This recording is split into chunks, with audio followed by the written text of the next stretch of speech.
Hey guys, tonight we begin with something complex, if not slightly putrid, ancient Egypt. This was where pharaohs met parasites, where the Nile flowed freely and so did dysentery, and where half your day was spent wondering whether that burning sensation in your stomach was divine punishment or just the guinea worm you accidentally swallowed with breakfast. So before you get comfortable, take a moment to like the video and subscribe, but only if you genuinely enjoy what I do here. Let me know in the comments where you're tuning in from and what time it is for you. It's always fascinating to see who's joining us from around the world. Now dim the lights, maybe turn on a fan for that soft background hum, and let's ease into tonight's journey together. Picture this. You wake up, not to the gentle chime of your phone, but to the distant braying of donkeys and the relentless buzz of flies. Your bed is a woven mat on a dirt floor, your blanket a thin linen sheet that does little to keep out the morning chill or the night's mosquitoes. You stretch, only to find your skin itching in places you didn't know existed. Welcome to the banks of the Nile, where the river gives life and takes it away, one microscopic invader at a time. Again? You mutter, scratching at the red bumps that appeared overnight like unwelcome party guests.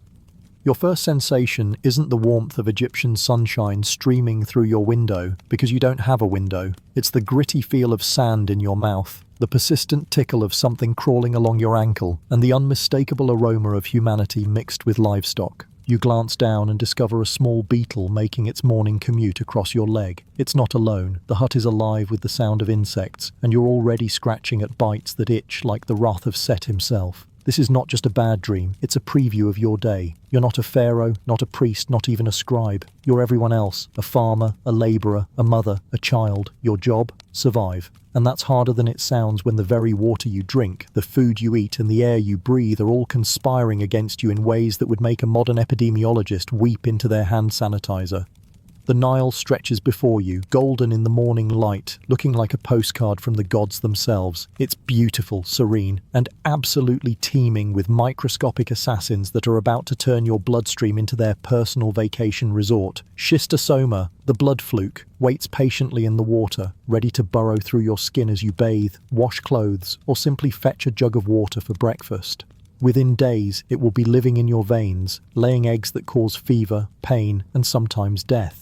But you don't know any of this. All you know is that everyone itches, everyone coughs, and everyone prays that today won't bring a new rash or a swollen belly.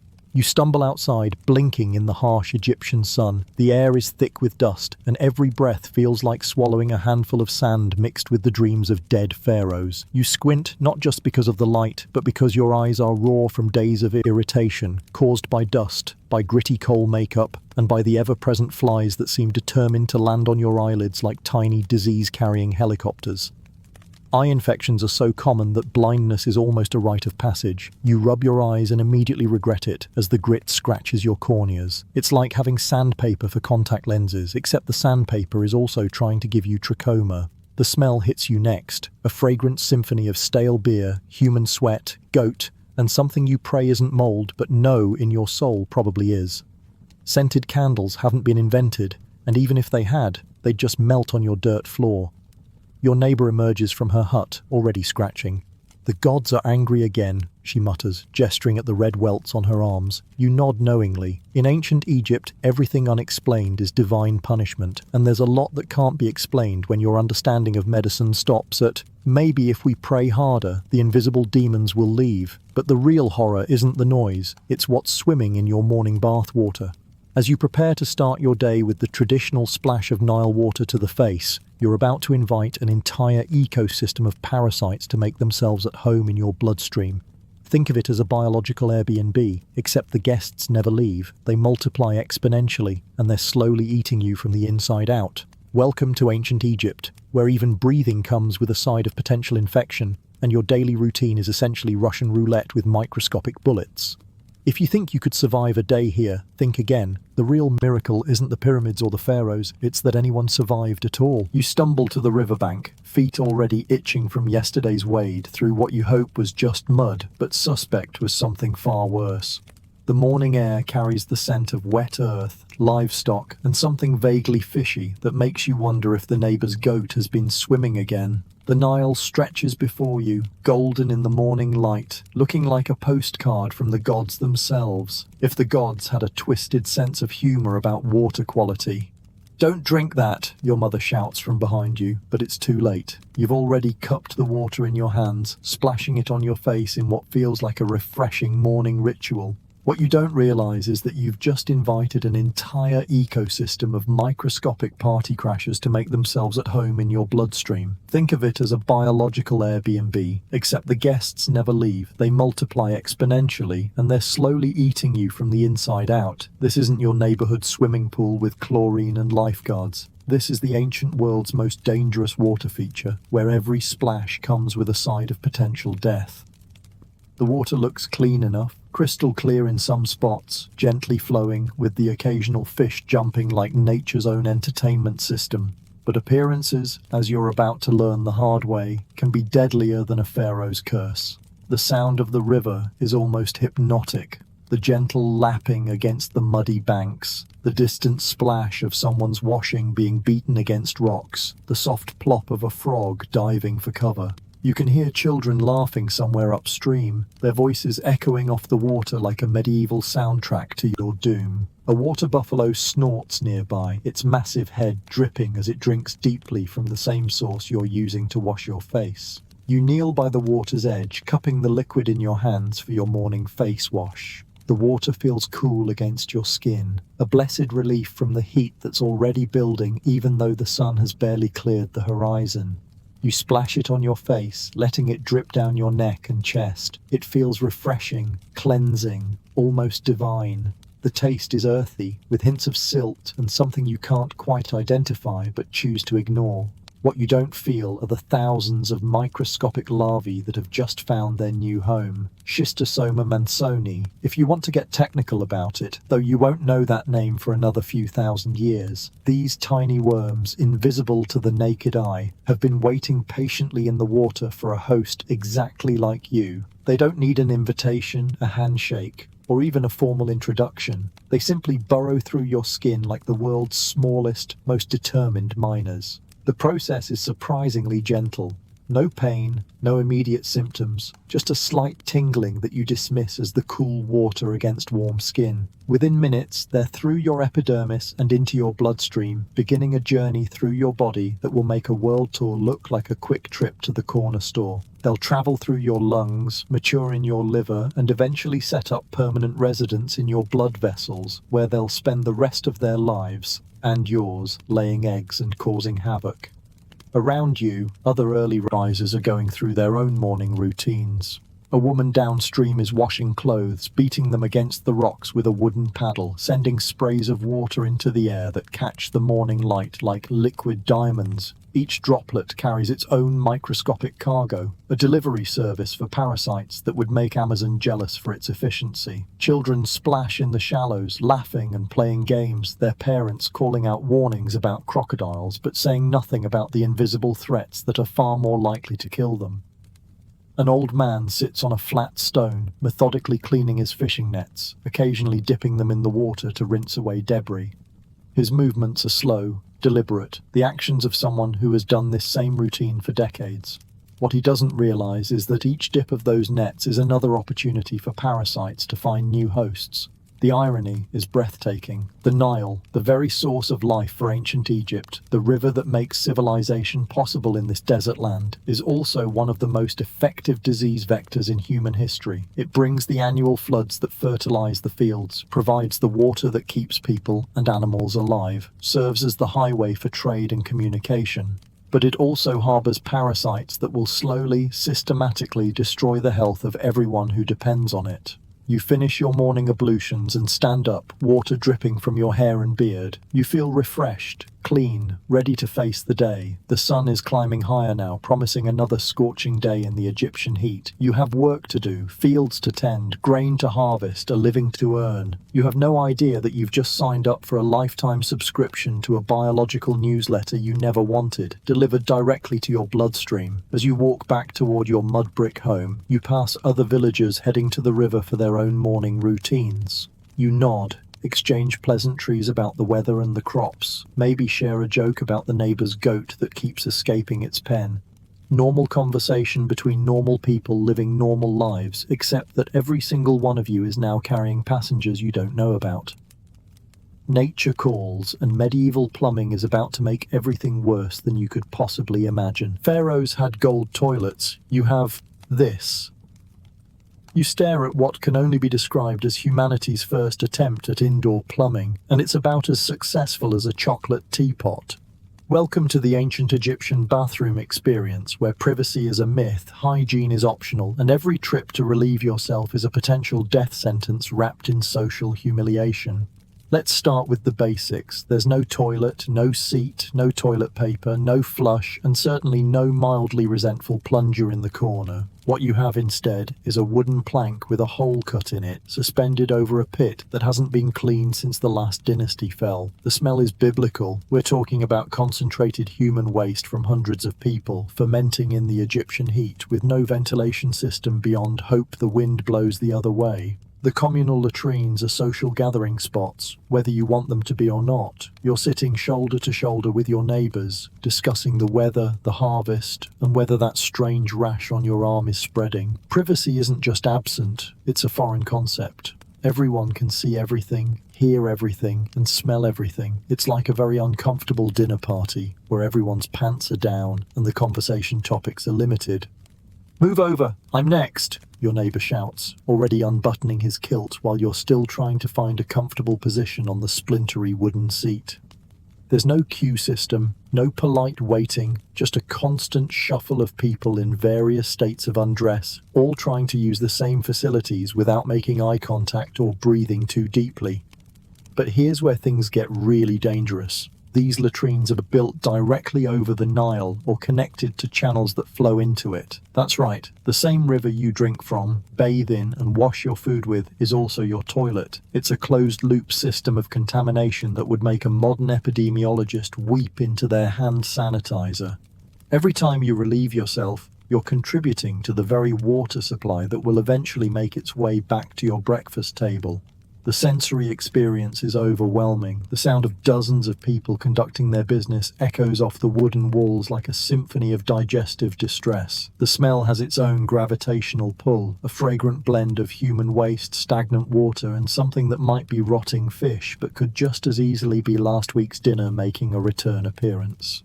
You hold your breath, do your business as quickly as possible, and try not to think about the fact that you'll have to come back here again in a few hours. Toilet paper? Never heard of it. Most people wipe with straw, leaves, rags, moss, or, if they're feeling especially indulgent, a scrap of wool. Sometimes nothing at all, which might explain why handshakes weren't popular yet. The wealthy might have access to soft papyrus, but that's like using $100 bills to wipe your nose. Technically possible, but economically devastating. The flies are another delightful feature. They swarm these places like tiny disease-carrying helicopters, landing on everything and everyone. They're not just annoying, they're vectors for every intestinal parasite known to ancient medicine. Each fly is essentially a flying petri dish, carrying bacteria, parasites, and diseases from person to person with the efficiency of a medieval postal service. For women, the situation is even more precarious. Menstruation in ancient Egypt means dealing with rags, papyrus, or nothing at all while navigating these public facilities. There's no understanding of hygiene during menstrual cycles, no special accommodations, and certainly no privacy. You're expected to manage this natural biological function while sitting on a wooden plank next to your neighbour's husband, who's loudly discussing his digestive issues from last night's fish. Children learn early that bathroom time is survival time. They're taught to be quick, quiet, and careful not to fall through the holes. Because yes, people do fall in, and when they do, it's not just embarrassing, it's potentially fatal. The pits below are deep, filled with waste, and often connected to underground channels where you could easily drown in the most undignified way possible. The wealthy have slightly better options, private chambers in their homes with individual seats over clay pots that servants empty. But even these luxury facilities drain into the same water systems, and the servants carrying those pots are walking through the same streets, spreading contamination with every step. It's a marginally more dignified way to contribute to the same public health disaster. And then there's the social aspect. The latrines are where gossip spreads faster than dysentery. You learn about your neighbour's marital problems, the latest political scandals, and who's been stealing grain from the communal stores. It's like Twitter, but with more flies and significantly worse smells. Speaking of things that'll make you sick, breakfast is ready. And by ready, I mean it's been sitting in the same pot since your grandfather was young, accumulating flavors and microorganisms with the patience of a fine wine and the safety profile of a biological weapon. Is that crunch supposed to happen, you ask, staring at what your family optimistically calls bread? The sound echoing from your mouth isn't the satisfying snap of a perfectly baked crust. It's the ominous grinding of sand, grit, and stone particles that have been lovingly incorporated into your morning meal like nature's own dental torture device. Welcome to breakfast in ancient Egypt, where every bite is a gamble and your teeth are playing against a house that always wins. Egyptian bread isn't the soft, fluffy loaves you know today. It's dense, coarse, and packed with enough abrasive material to sand down a pyramid block. The grain is ground between stone querns, and tiny fragments of rock inevitably make their way into the flour. Every loaf is essentially edible sandpaper, designed by accident to slowly wear your teeth down to nubs. The taste is challenging. Imagine chewing on a mixture of flour, sand, and disappointment, with just a hint of whatever was living in the grain storage before it got ground up. You chew carefully, feeling the grains grind against your teeth, and try not to think about the mummies archaeologists have found with jaws full of abscesses and teeth worn to the gums. Each bite is wearing down your enamel a little more, creating tiny cracks where bacteria can hide and multiply.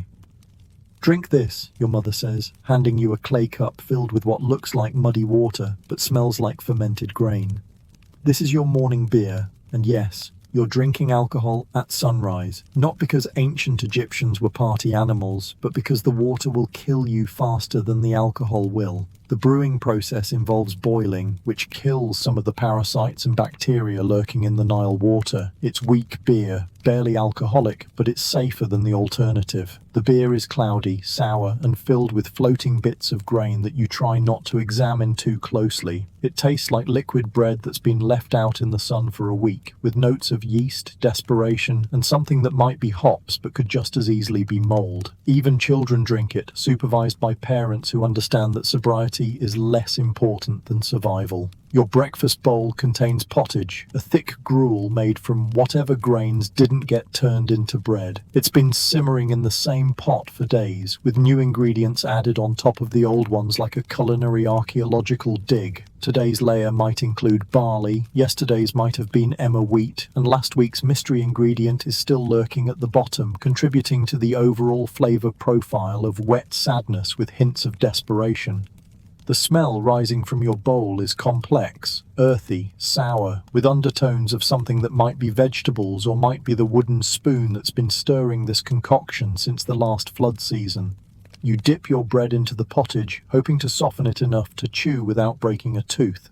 The bread absorbs the liquid like a sponge, becoming slightly less lethal but significantly more unappetizing. If you're lucky, there might be some dates or figs to sweeten the meal. But even these come with risks. Fruit attracts insects, and insects carry diseases. That sweet date you're enjoying might have been home to fly larvae, and those figs could be harboring parasites that will make themselves comfortable in your digestive system. You eat them anyway because sweetness is rare, and life is short, possibly shorter if you keep eating like this. Onions are a breakfast staple, prized not just for flavor, but for their supposed medicinal properties. Ancient Egyptians believed onions could ward off disease, and they weren't entirely wrong. Onions do have some antimicrobial properties. But they also make your breath smell like a swamp, which in a world without toothbrushes or mouthwash is just adding insult to injury. You peel your onion with unwashed hands, take a bite, and immediately regret every life choice that led you to this moment. The family gathers around the cooking fire, sharing the meal and the morning gossip. "Did you hear about Ketty's goat?" your sister asks between bites of sandy bread. "It fell in the irrigation ditch and now it glows in the dark." Everyone laughs, though whether it's from humor or the mild delirium that comes from chronic malnutrition is unclear. Protein is rare and precious. If you're eating meat for breakfast, it's either a special occasion or the animal died recently and needs to be consumed before it rots. There's no refrigeration, so meat preservation relies on salt, smoke, or the hope that the Egyptian heat will dry it out before the bacteria take over.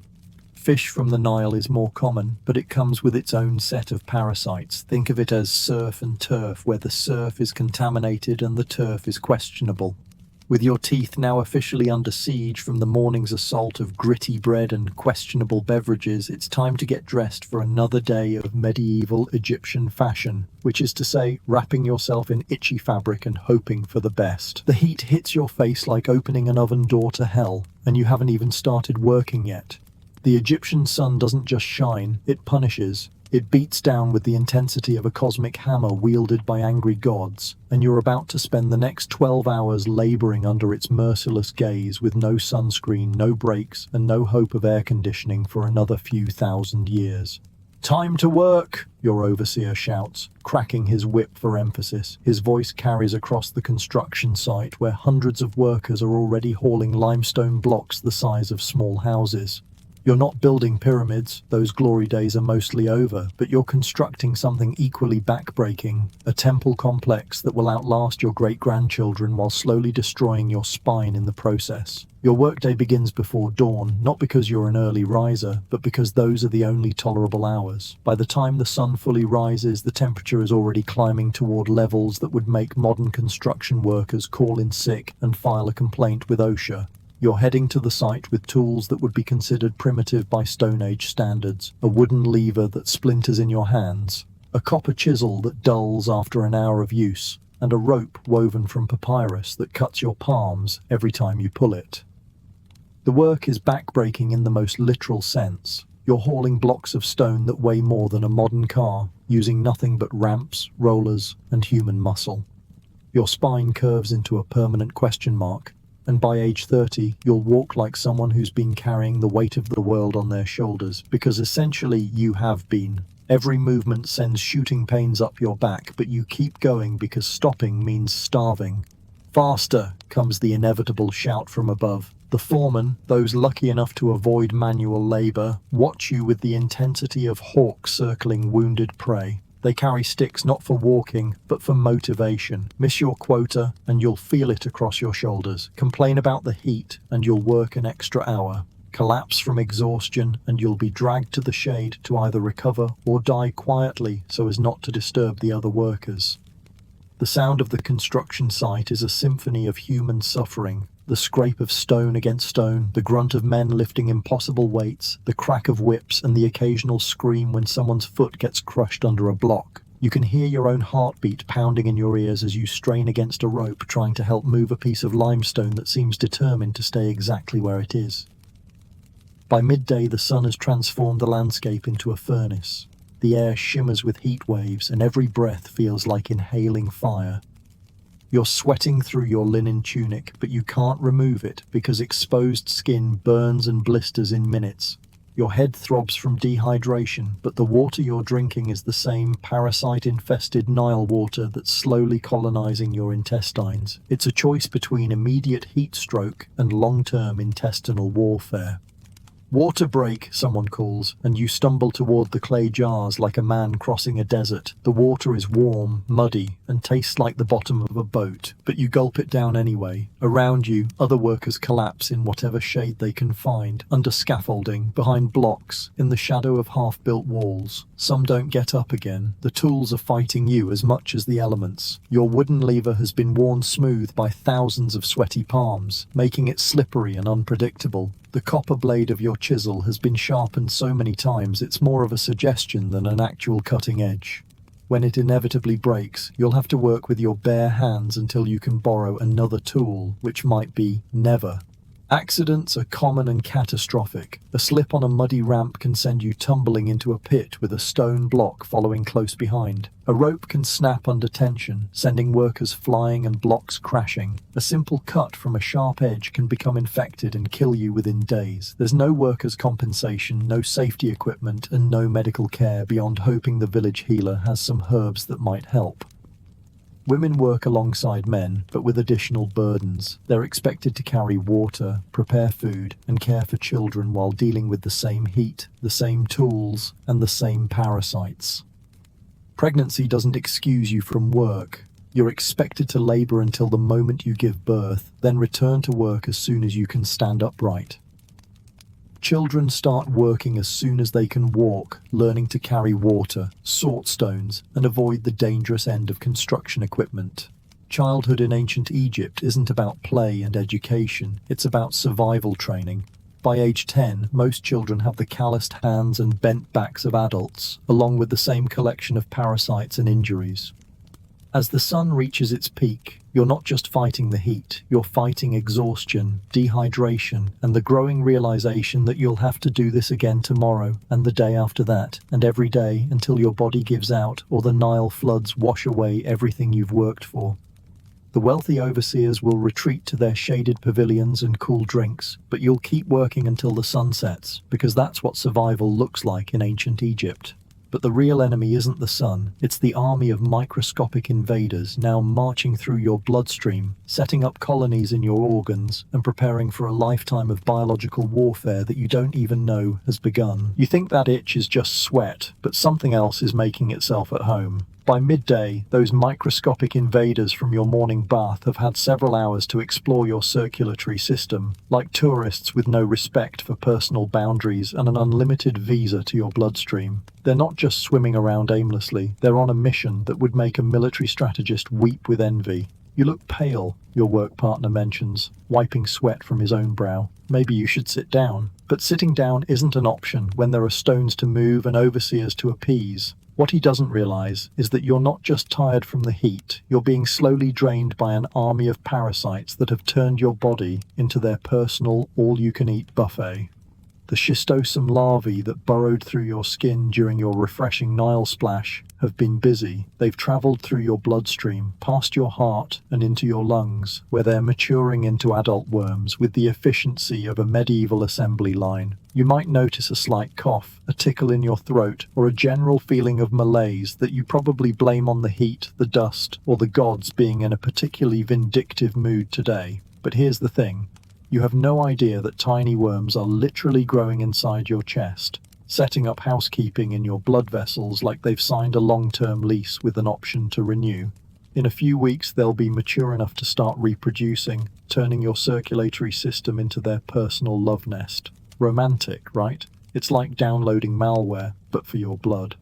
Meanwhile, if you were unlucky enough to step barefoot through contaminated soil this morning, and let's face it, in ancient Egypt, all soil is contaminated, hookworms have also been making themselves comfortable. These charming little parasites entered through your feet and have completed their own grand tour of your body. They've traveled through your bloodstream to your lungs, where you've unknowingly coughed them up and swallowed them, allowing them to complete their journey to your small intestine. Now they're settling in for the long haul, latching onto your intestinal wall with their sharp little teeth and beginning their lifelong career as internal vampires. You're starting to feel tired, more tired than usual, but you attribute it to the heat and the work. You don't realize that microscopic creatures are literally draining your blood from the inside, one tiny sip at a time. "Drink this," your mother says that evening, handing you a clay cup filled with what looks like muddy water but smells like fermented grain. "It'll help with the cough." But no amount of weak beer is going to cure what's really wrong with you. The parasites aren't just passengers, they're colonists, and they're here to stay. If you've been particularly unlucky and consumed water contaminated with guinea worm larvae, and given that your drinking water comes from the same river that serves as the community toilet, this is entirely possible. They're now making themselves at home in your abdominal cavity. Over the coming months, they'll grow to enormous lengths, sometimes 3 feet or more, before eventually emerging through your skin in one of the most horrifying medical conditions known to humanity. But for now, they're just settling in, and you feel nothing more than occasional stomach discomfort that you blame on breakfast. The afternoon heat makes everything worse. As your body temperature rises and you sweat profusely, your immune system is working overtime to deal with the multiple invasions. But these parasites are clever. They've evolved over millions of years to evade human immune responses. Some coat themselves in your own proteins, essentially wearing your immune system like a disguise. Others release chemicals that suppress your body's natural defenses. It's biological warfare, and you're losing. You're also becoming a walking transmission center. Every time you relieve yourself, you're potentially spreading parasite eggs to contaminate water sources and soil. When you scratch your itchy skin, you're transferring eggs under your fingernails, ready to contaminate food or infect other people. The parasites aren't just using you as a host, they're using you as a distribution network for their species' survival. The psychological effects are starting to manifest too. The constant low-level inflammation caused by parasitic infections affects your brain chemistry. You're more irritable, more prone to depression, and less able to concentrate. You might blame it on the stress of daily life, but it's actually your body's response to being under constant biological attack. Your fellow Egyptians are going through the same thing, but nobody talks about it. Chronic illness is so normal that people don't even recognize it as illness anymore.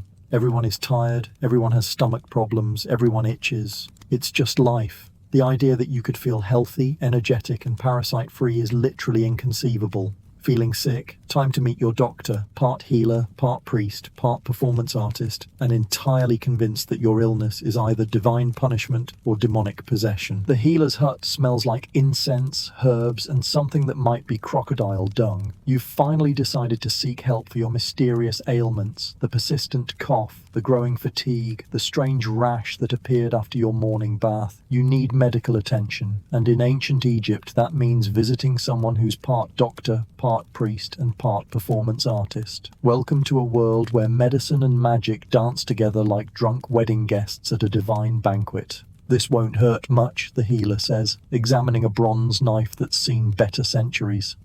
His voice carries the confidence of a man who's never actually been on the receiving end of his own treatments. You're lying on a wooden table that's been used for everything from surgery to bread making, and you're starting to wonder if seeking help was a mistake.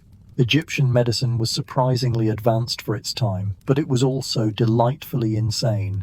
Doctors known as Sunu were highly respected members of society who underwent rigorous training in temple schools. They could set bones, stitch wounds, and perform basic surgery with remarkable skill, but they also believed that illness was caused by angry gods, evil spirits, or your neighbor's curse, which meant treatment involved equal parts medical knowledge and supernatural showmanship. The healer examines you with the thoroughness of a modern physician and the dramatic flair of a theater director. He checks your pulse, examines your eyes, and pokes at your swollen belly while muttering incantations under his breath. He's not just diagnosing your symptoms, he's trying to determine which god you've offended and how much divine intervention your case will require. He says, stroking his beard thoughtfully. Your humors are clearly imbalanced. Too much heat in the blood, not enough moisture in the spleen, and I detect the presence of a malevolent spirit, probably attracted by your failure to properly honor Sekhmet last month. You want to point out that you've been honoring Sekhmet religiously, but arguing with your doctor seems unwise when he's holding sharp objects. Let's say you complain about that persistent headache that's been plaguing you since the parasites set up shop in your bloodstream. A modern doctor might suggest rest and hydration. Your Egyptian physician examines you carefully, notes your symptoms, and then prescribes a mixture of honey, herbs, and crocodile dung applied to your forehead while reciting a spell to drive out the demon causing your pain. The honey and herbs might actually help. Honey has antibacterial properties, and some herbs contain compounds that can reduce inflammation. But the crocodile dung is purely for dramatic effect, and possibly to make you smell so bad that even evil spirits want to leave you alone. Egyptian doctors had an impressive understanding of anatomy, thanks to their expertise in mummification. They knew where organs were located, how blood flowed, and which bones connected to what, but they also believed that the heart was the center of intelligence and emotion, while the brain was just useless padding that could be scooped out through the nose during mummification. This led to some interesting medical decisions, like treating mental illness by massaging the patient's chest, or prescribing heart medication for memory problems. We'll need to perform a bloodletting, the healer announces, producing a collection of bronze blades that look like they were designed by someone with a grudge against human comfort. The evil humors must be released, and then we'll apply a poultice of sacred mud and beetle paste to draw out the remaining toxins. Surgery was performed with bronze knives, copper needles, and a prayer to Imhotep, the god of healing. Anesthesia consisted of strong wine, opium if you were lucky, or a wooden stick to bite down on if you weren't. Patients were held down by assistants while the surgeon worked by oil lamplight, hoping to finish before the patient bled out or died of shock. Recovery involved more prayers, herbal poultices, and the kind of optimism that only comes from having no other options. But the real magic happened when medicine failed, which was often. Egyptian doctors were also priests who could call upon the gods for help. They would chant incantations, wave amulets over the patient, and perform elaborate rituals designed to appease whatever divine force was causing the illness. Some spells were specific to certain ailments. Headaches required invoking Sekhmet, the lioness goddess. Stomach problems called for prayers to Khnum, the ram-headed creator god. And eye infections needed the protection of Horus, whose own eye had been damaged in mythological battle. The line between medicine and magic was so blurred that prescriptions often read like recipe books for witches' brews. A typical treatment for fever might include take 1 part willow bark, 2 parts honey, 3 parts beer, and the tears of a virgin crocodile. Mix under the light of the full moon while chanting the names of the 7 sacred ibises. Apply to the patient's forehead while hopping on 1 foot and invoking the protection of Thoth. The willow bark actually contained salicin, a natural pain reliever similar to aspirin, but the rest was pure theatre designed to impress both the patient and any watching deities. Diagnosis: cursed, the healer declares with the confidence of a man who's never heard of germ theory. Treatment: more curses, but the good kind. But the real magic happens when treatment begins, and by magic we mean a combination of genuine medical knowledge and theatrical nonsense that would make a modern emergency room look like a model of efficiency and sanity. Like WebMD, but the prescription is mouse blood and chanting. Now that you've met your doctor, priest, magician and received your diagnosis, which somehow involves both intestinal worms and angry river spirits, it's time for the actual treatment. Egyptian healing methods ranged from surprisingly effective to did they just suggest I eat what? The ancient Egyptians were pioneers in many medical techniques, but they were also enthusiastic believers in the healing power of absolutely disgusting substances applied in creative ways. Drink this. Don't ask, your healer says, handing you a clay cup filled with something that looks like muddy water but smells like fermented fish. This is your medicine, and questioning it might offend both the doctor and the gods he's trying to appease on your behalf. Let's start with the practical stuff, because there actually was some. Egyptian doctors were skilled surgeons who could set broken bones, stitch wounds, and even perform basic operations. They used copper and bronze instruments that were surprisingly sophisticated, knives for cutting, needles for suturing, and forceps for removing foreign objects. They understood the importance of cleanliness and would wash wounds with beer or wine, both of which have antiseptic properties. They could also perform circumcision, remove tumors, and treat cataracts with a technique that involved pushing the clouded lens out of the way with a bronze needle. Not exactly modern medicine, but not terrible for people who thought the brain was decorative. But then things get weird. Egyptian medicine had a peculiar obsession with bodily fluids and animal products that would make a modern doctor reach for the sanitizer. Urine was considered a powerful healing agent and was used to treat everything from eye infections to baldness.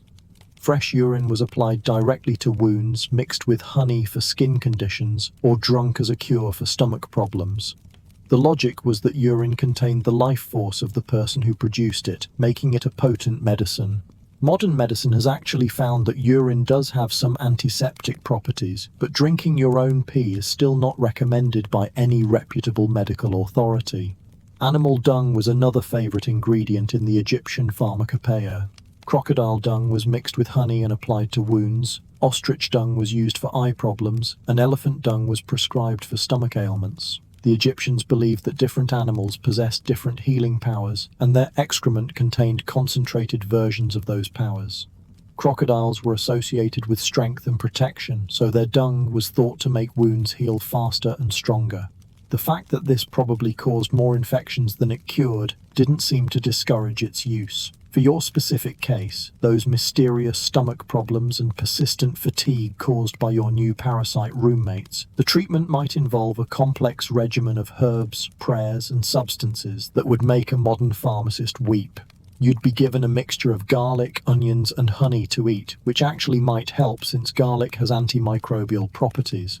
but you'd also be required to drink a potion made from ground beetles, crocodile fat, and beer, while a priest chanted spells to drive the evil spirits from your intestines. "This tastes like death," you mutter after taking a sip of the beetle potion. "That's how you know it's working," the healer replies cheerfully, preparing another dose. Pregnancy and childbirth involved their own special brand of medical madness. To determine if a woman was pregnant, doctors would have her urinate on wheat and barley seeds. If the wheat sprouted, she was having a boy. If the barley sprouted, it was a girl. If neither sprouted, she wasn't pregnant. Remarkably, this test actually worked about 70% of the time, as pregnancy hormones in urine can indeed affect plant growth. For labor pains, women were given a mixture of honey, beer, and ground-up mouse bones, because apparently nothing says pain relief like rodent skeleton smoothies. Mental illness was treated with a combination of herbs, prayers, and what can only be described as ancient shock therapy. Patients were sometimes dunked in cold water, spun around until dizzy, or subjected to loud noises and bright lights to drive out the evil spirits causing their condition. Depression was treated with a mixture of beer, honey, and crushed beetles, while anxiety was cured by wearing amulets made from the bones of sacred animals and reciting spells that roughly translated to "Go away, bad thoughts, you're not welcome here." Eye problems were extremely common in dusty, fly-infested Egypt, and the treatments were correspondingly elaborate. Doctors would grind up precious stones, mix them with animal fat, and apply the paste directly to the eyes. Malachite, a green copper mineral, was particularly popular and actually had antimicrobial properties. But treatments also included applying mixtures of honey, beer, and various animal parts to the eyelids, then covering the eyes with bandages and hoping for the best. The most elaborate treatments were reserved for the wealthy, who could afford doctors trained in the temple schools of Memphis and Thebes. These physicians combined medical knowledge with priestly training, allowing them to offer both earthly healing and divine intervention. They would examine patients carefully, prescribe complex mixtures of herbs and minerals, perform surgical procedures when necessary, and then conduct elaborate rituals to ensure the gods approved of their work. While adults suffer through these cures, kids face an even grimmer reality. They're not just smaller targets for the same diseases, they're preferred hosts for parasites that see young bodies as luxury accommodations. At age 5, you're already a walking ecosystem of microscopic tenants. If you think being an adult in ancient Egypt is rough, try doing it as a child, where your greatest enemy isn't just the heat or the work. It's your own immune system desperately trying to fight off an invasion that began the moment you took your first breath. Childhood in ancient Egypt isn't a time of innocence and play. It's a brutal apprenticeship in survival, where the graduation rate is terrifyingly low. "Stop scratching," your mother says for the 100th time today, but you can't help it. The itching is constant, maddening, and getting worse. What she doesn't realize is that you're not just scratching mosquito bites, you're hosting a microscopic party that's been going on since you were old enough to crawl through the dirt. Let's start with birth, which is already a gamble. Your mother gives birth in a mud brick house with no medical assistance beyond a midwife who learned her trade through trial and error, mostly error. There's no sterilization, no antibiotics, and no understanding of germs. The birthing room is the same space where the family eats, sleeps, and stores grain, which means you're entering the world in an environment that's essentially a petri dish of ancient pathogens. If you survive the birth process without infection, you've already beaten the odds. But the real challenges are just beginning.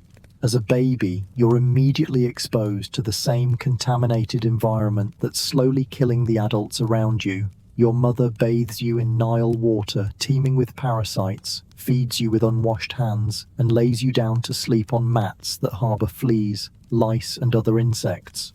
The milk you drink comes from your mother, who is herself malnourished and infected with various parasites that can be passed through breast milk. By the time you're old enough to crawl, you're exploring a world that's essentially one giant petri dish of disease. You crawl through dirt floors contaminated with human and animal waste, put everything in your mouth as babies do, and play in the same areas where adults relieve themselves. Your immune system, still developing, is constantly under assault from bacteria, viruses, and parasites that would challenge even a healthy adult. The water you drink is the same parasite-infested Nile water that's slowly killing your parents. There's no special baby water, no boiled bottles, no understanding that children might need different care than adults. You drink what everyone else drinks and hope for the best. Many children don't make it past their first year, succumbing to diarrheal diseases, respiratory infections, or the various parasites that find young bodies particularly hospitable. Kids' menu, same as adults, just with more worms, your older brother jokes, but it's not really funny when it's true. Your diet consists of the same gritty bread, questionable stew, and weak beer that the adults consume, except your growing body needs more nutrition than what's available, and the parasites are competing with you for every calorie. If you survive to walking age, congratulations, you're now mobile enough to find even more ways to get infected. You wade in the Nile shallows, playing in water that's home to schistosome larvae waiting to burrow through your soft skin. You play in the dirt with other children, sharing toys, food, and inevitably, parasites. Every game is a potential exposure event, every meal a roll of the dice. Work begins early, often around age 5 or 6. You're not going to school. That's a luxury reserved for the children of scribes and nobles. Instead, you're helping with household chores, tending animals, and learning the trade that will define your adult life. If your family farms, you're in the fields pulling weeds and carrying water. If they're craftspeople, you're learning to work with tools that can easily injure small hands. Every task carries risks, and accidents are common. The parasites that infect adults are even more devastating to children. A case of schistosomiasis that might weaken an adult can kill a child. Malnutrition makes you more susceptible to every infection, and infections make malnutrition worse, creating a downward spiral that many children never escape. Your belly might be swollen from worms, your growth stunted from chronic illness, and your energy sapped by parasites that compete with your developing body for nutrients. You look pale, the neighbor woman tells your mother. Maybe try feeding him more. But there isn't more food, and even if there were, the worms would just get bigger and hungrier. But perhaps the most heartbreaking aspect of childhood in ancient Egypt is how normalized suffering becomes. Adults don't coddle sick children because sickness is constant and universal. A child with a fever, diarrhea, or visible parasites is just part of daily life. There's no pediatric medicine, no special care for young patients, and no understanding that children's bodies might respond differently to disease and treatment. Yet somehow, some children do survive. They develop immunity to local diseases, learn to avoid the most dangerous activities, and grow into adults who can repeat the cycle. But the cost is enormous. For every child who reaches adulthood, several others don't make it past their 5th birthday. Those who do survive carry the scars, both physical and psychological, of a childhood spent fighting for survival in a world that seems designed to kill them. If you're a girl, congratulations, you get to face all this plus the ultimate biological lottery where the house always wins and the jackpot is surviving long enough to do it all over again. Medieval Yelp reviews for childbirth would be brutal. 1 star, nearly died, no epidural. If you thought surviving childhood in ancient Egypt was challenging, try doing it while also being responsible for creating and raising the next generation. Women in ancient Egypt faced all the same dangers as men: parasites, disease, malnutrition, and accidents, but with the added burden of pregnancy and childbirth in a world where both could easily kill you.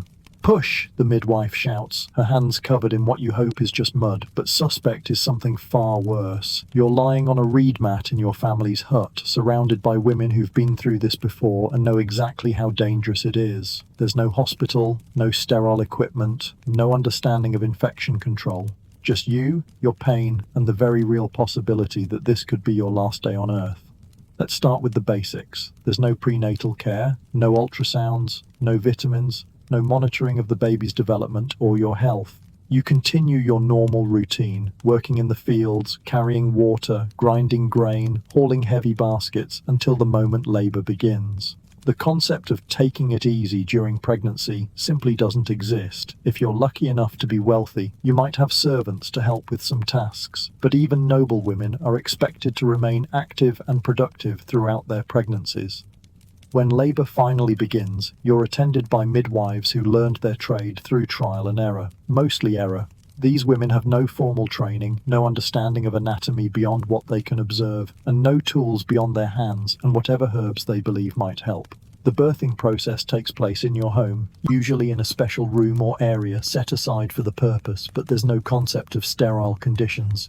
The same hands that deliver babies also prepare food, tend to sick family members, and handle waste. Pain relief is virtually non-existent. Some women are given beer or wine to dull the pain, but most simply have to endure hours or even days of agony with nothing but prayers and the support of other women. You can hear your own screams echoing off the mud brick walls, mixing with the sound of your mother chanting protective spells and your sister boiling water over the fire. The smell of incense fills the air, meant to ward off evil spirits, but it can't mask the metallic scent of blood or the fear that permeates the room. Birthing positions vary, but many women give birth squatting or kneeling, supported by female relatives or midwives. The wealthy might have special birthing chairs, but for most women, the floor or a simple mat is their delivery room. You grip your sister's hand so tightly you're probably cutting off her circulation, but she doesn't complain. She knows that in a few years, it might be her turn. Complications during childbirth are often fatal. If the baby is positioned incorrectly, if labor goes on too long, or if there's excessive bleeding, there's little that can be done.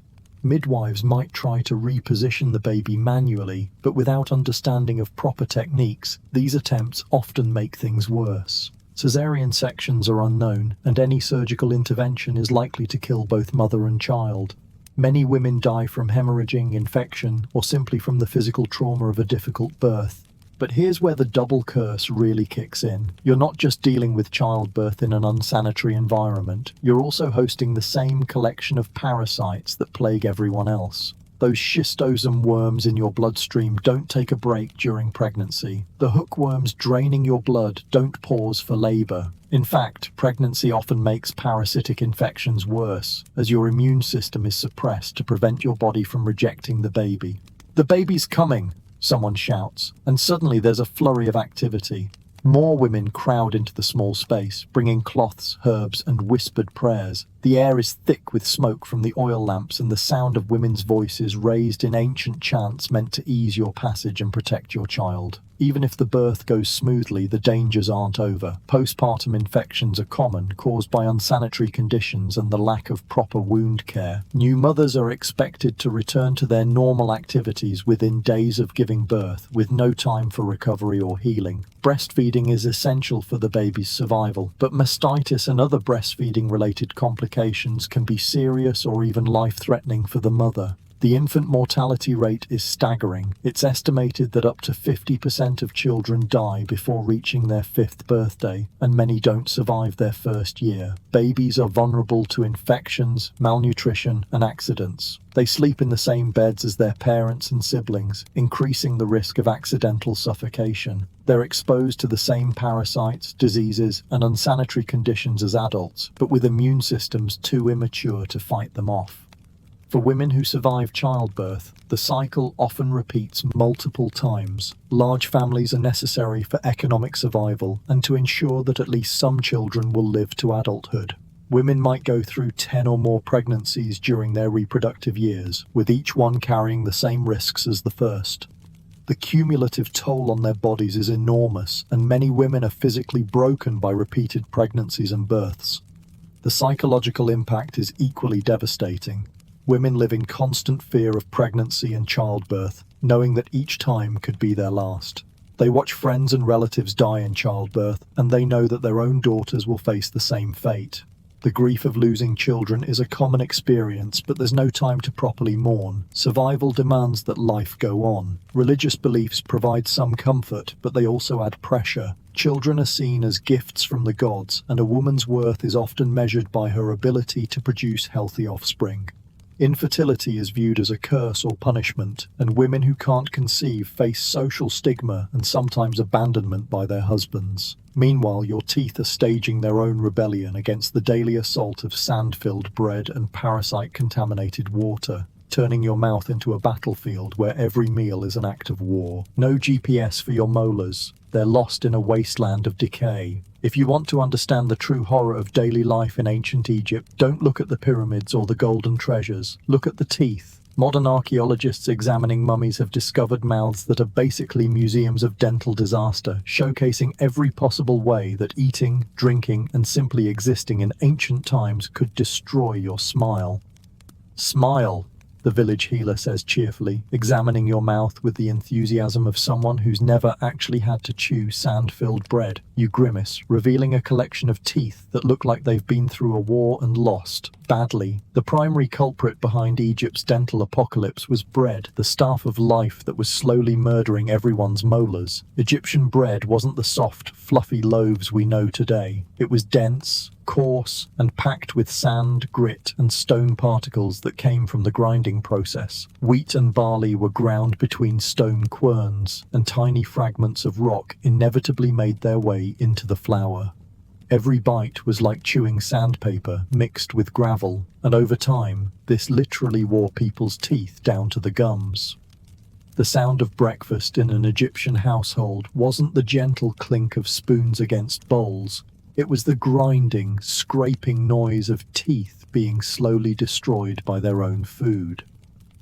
You can hear it now, the crunch of sand between your molars, the way your jaw aches after every meal, the constant low-level pain that's become as much a part of your daily routine as breathing.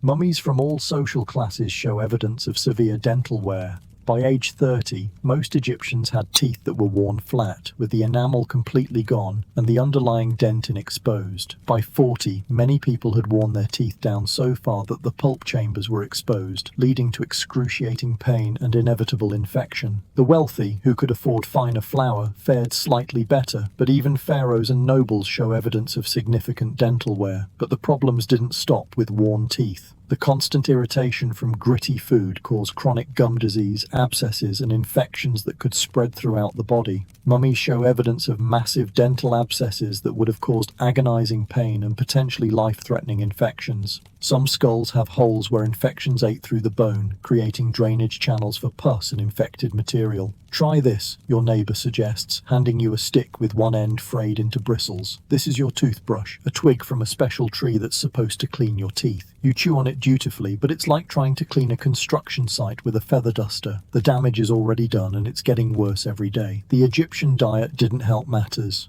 While they didn't have refined sugar, they did consume honey, dates, and other sweet foods that fed the bacteria in their mouths.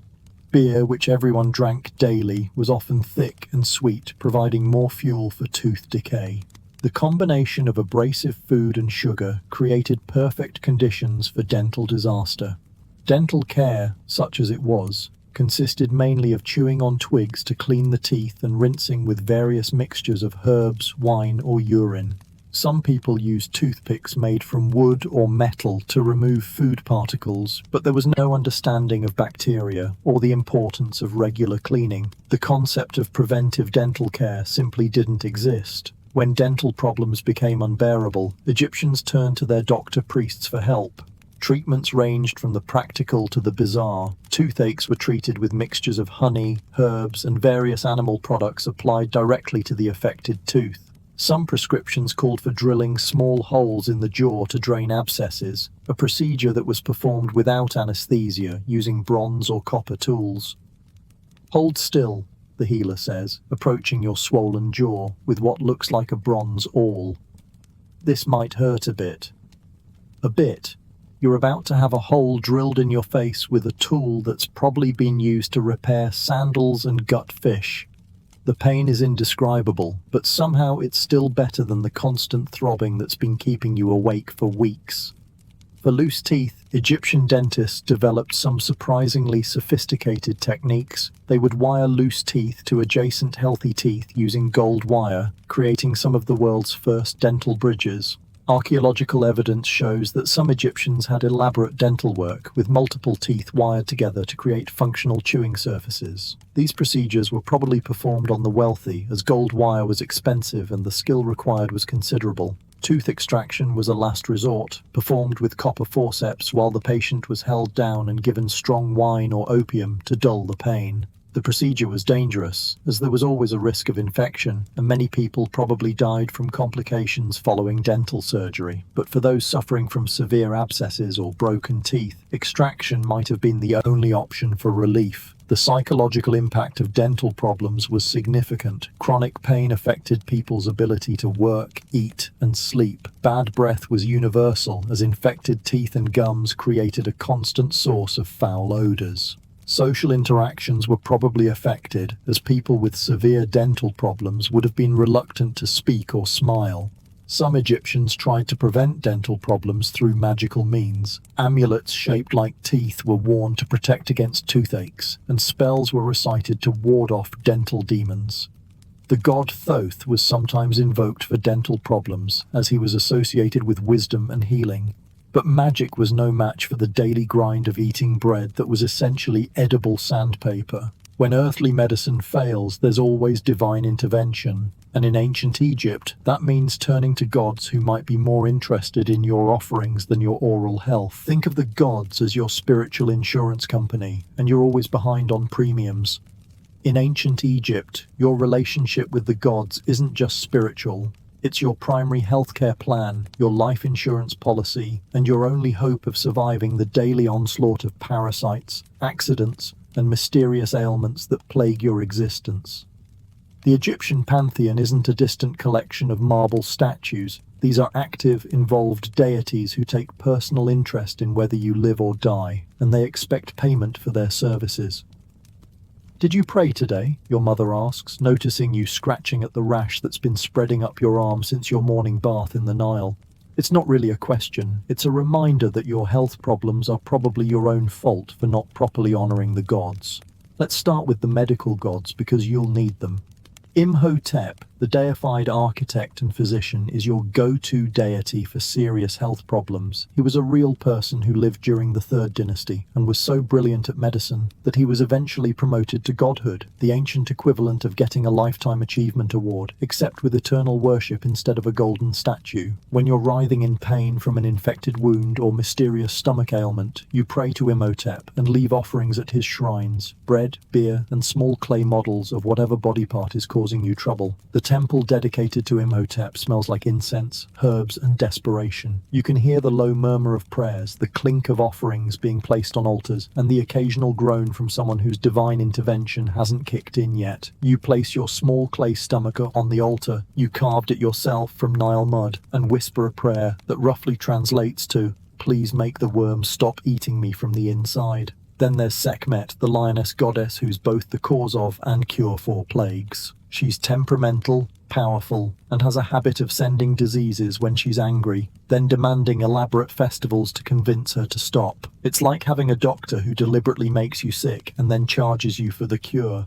Her priests are also healers, combining medical knowledge with religious ritual in ways that would make modern medical ethicists very uncomfortable. Taweret, the hippo goddess, protects women during childbirth, and she needs to because giving birth in ancient Egypt is essentially Russian roulette with a baby. She's depicted as a pregnant hippopotamus standing upright, which sounds ridiculous until you remember that hippos are one of Africa's most dangerous animals. The symbolism is clear. Childbirth requires the protection of something fierce, maternal, and absolutely not to be messed with. Your daily spiritual routine is exhausting. You wake up and immediately acknowledge the gods who got you through the night without dying. You make small offerings throughout the day, a bit of bread here, a splash of beer there, a whispered prayer when you step in something unidentifiable. You wear amulets constantly, the Ankh for life, the Eye of Horus for protection, scarab beetles for rebirth.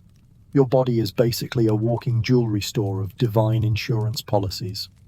May the gods protect us, your family chants together during the evening meal, raising their cups of weak beer in a toast to divine intervention. The oil lamps flicker, casting dancing shadows on the mud brick walls, and everyone looks appropriately solemn. This isn't just dinner, it's a religious service with a side of questionable stew. The priests are your intermediaries, and they're not cheap. They perform rituals, interpret dreams, and provide medical treatment that's equal parts practical knowledge and theatrical performance.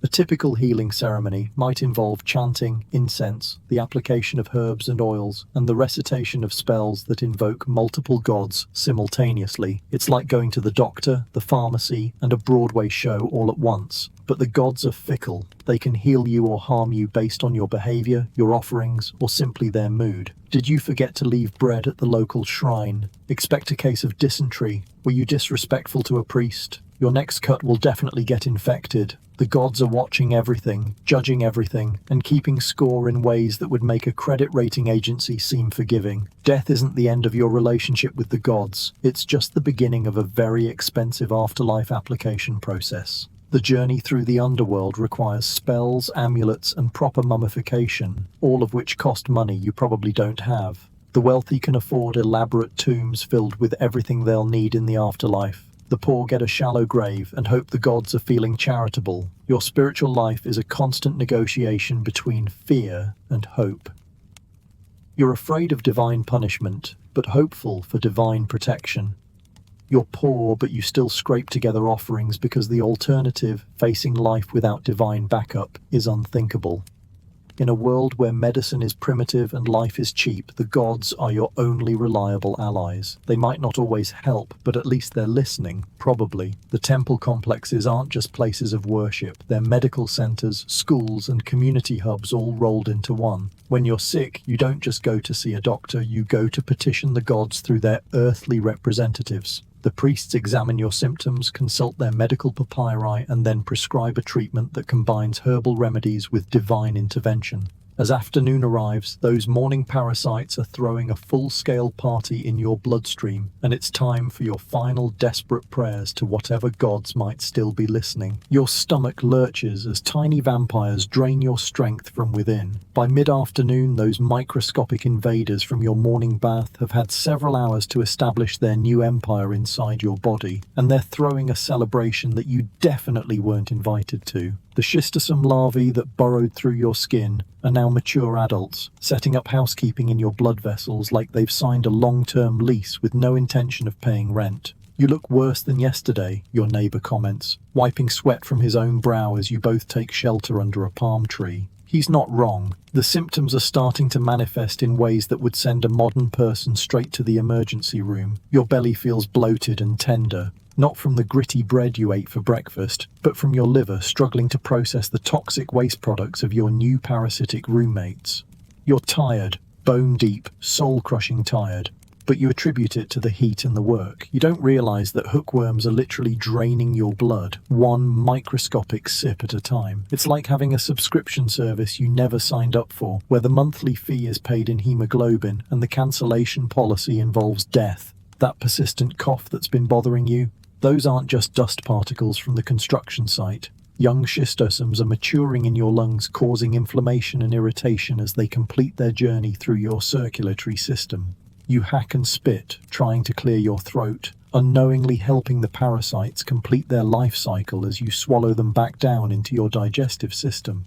Your skin is becoming increasingly sensitive, breaking out in rashes and bumps that you blame on the coarse linen of your tunic or the harsh Egyptian sun. But these are actually signs of your immune system mounting a desperate defense against the invasion. Your body is literally at war with itself, and the battlefield is every organ you own. Congratulations, you're now a 5-star parasite resort, you mutter to yourself, scratching at a particularly angry red welt on your forearm. The irony isn't lost on you. You're providing luxury accommodations for creatures that are slowly killing you. The psychological effects are perhaps the most insidious.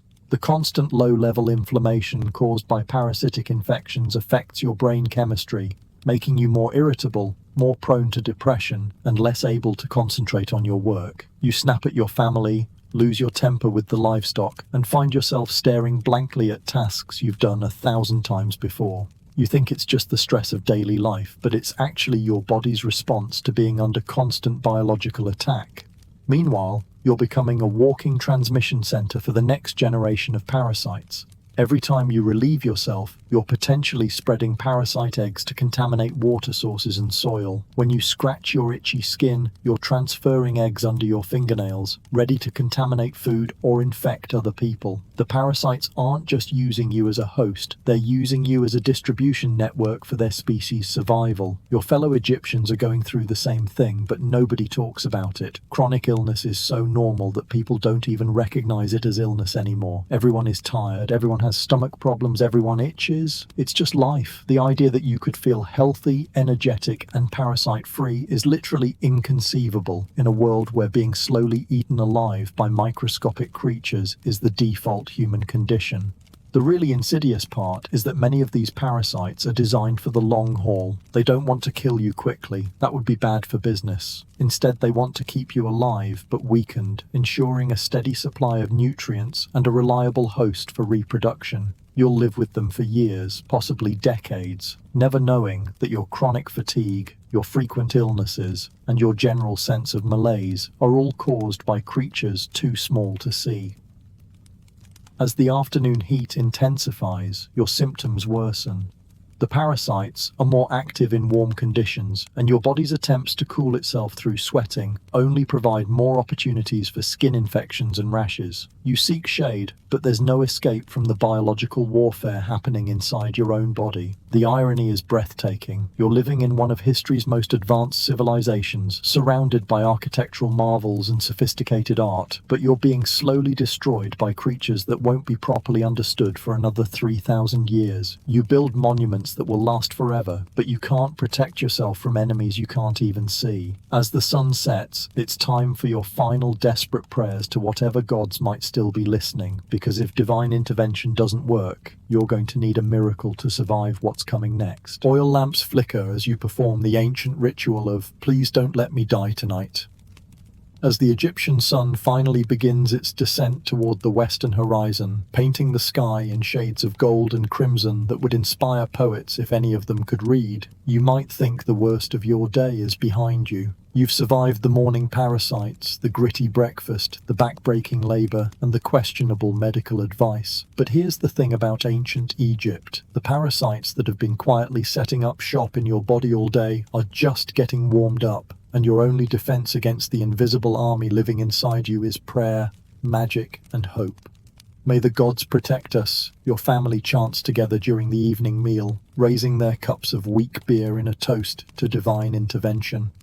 The oil lamps flicker, casting dancing shadows on the mud brick walls, and everyone looks appropriately solemn. This isn't just dinner, it's a religious service with a side of questionable stew. Evening in ancient Egypt isn't about winding down, it's about spiritual damage control. As the shadows lengthen and the heat finally begins to subside, you and your family gather for the most important ritual of the day, asking the gods to keep you alive until tomorrow. This isn't casual prayer, this is desperate negotiation with divine forces who hold your life in their hands. You begin with Khnum, the ram-headed god who controls the Nile's floods, and by extension your water supply. You offer him a small portion of bread and beer, whispering prayers for clean water and protection from the river's invisible threats. You know that every sip you've taken today could be harboring parasites, and Khnum is your only hope of surviving the microscopic invasion that's already underway in your bloodstream. Next comes Sekhmet, the lioness goddess who both causes and cures diseases. She's temperamental, powerful, and absolutely not someone you want to ignore.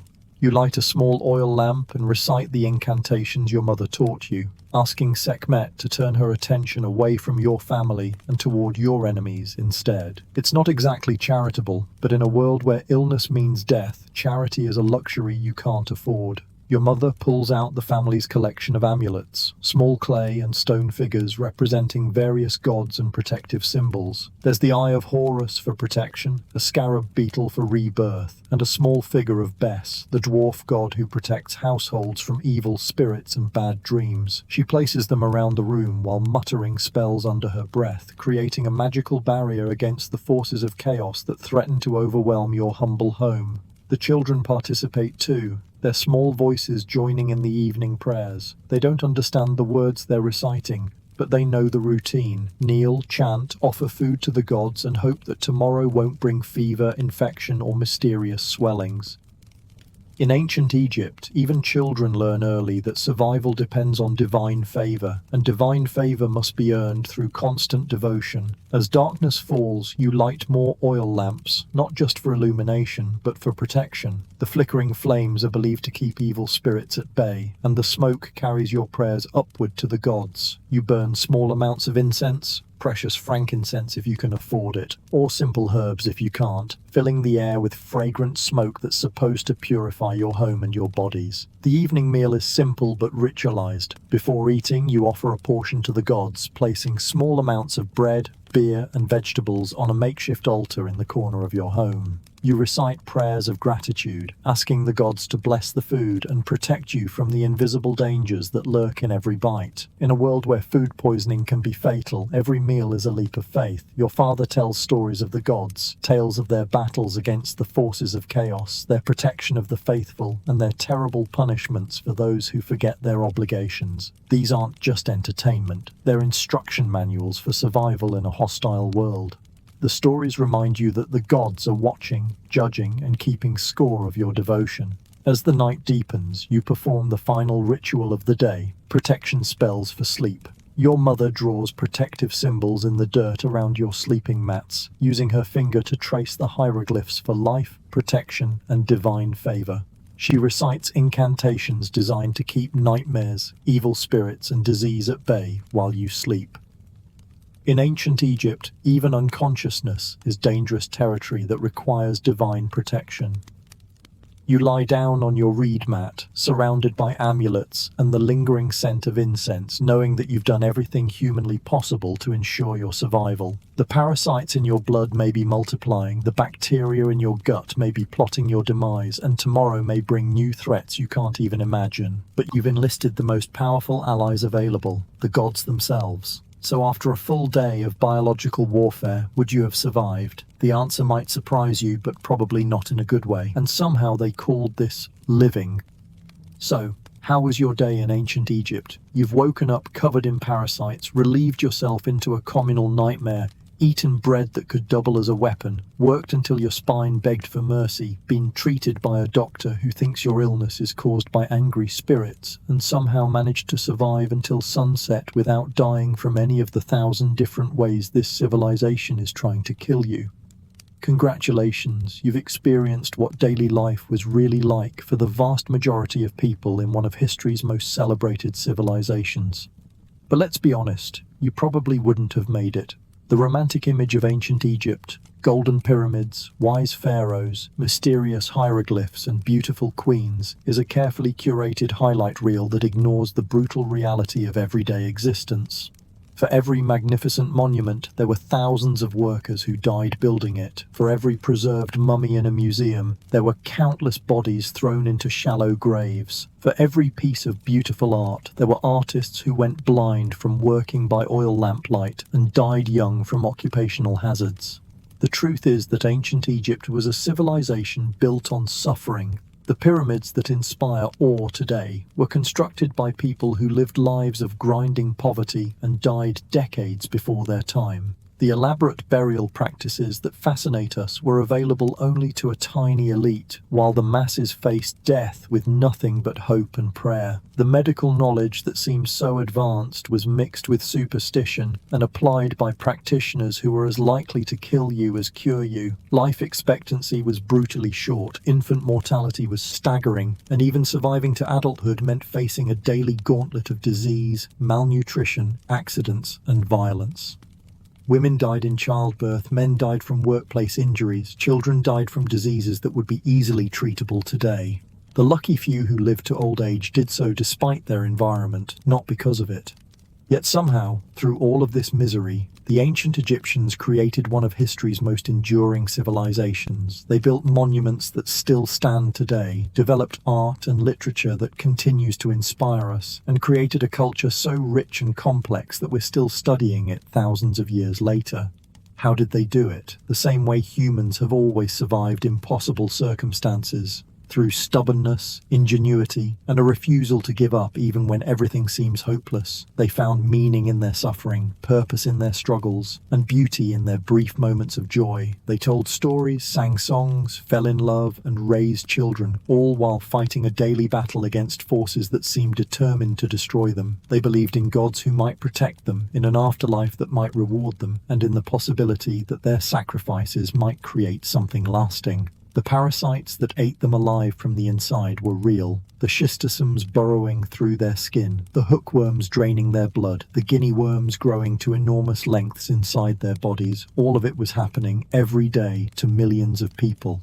And their response? Magic spells, prayers to gods, and treatments that combined genuine medical knowledge with pure superstition. They fought invisible enemies with visible faith, and somehow it was enough to keep civilization going. The next time you flip on a light switch, turn on a tap, or take an antibiotic, remember the ancient Egyptians who lived and died without any of these luxuries. The next time you complain about your job, your commute, or your health insurance, think about people who worked themselves to death for pharaohs who considered them barely human. The next time you take a hot shower or sleep in a clean bed, spare a thought for those who lived their entire lives covered in parasites and dirt. We owe them more than we realize. Their struggles, their innovations, and their refusal to surrender in the face of overwhelming hardship laid the foundation for everything that came after. They may have lived short, brutal lives, but they created something eternal. And in the end, perhaps that's the most human thing of all, the determination to build something beautiful, even when your own life is being eaten alive by parasites and cured by magic spells.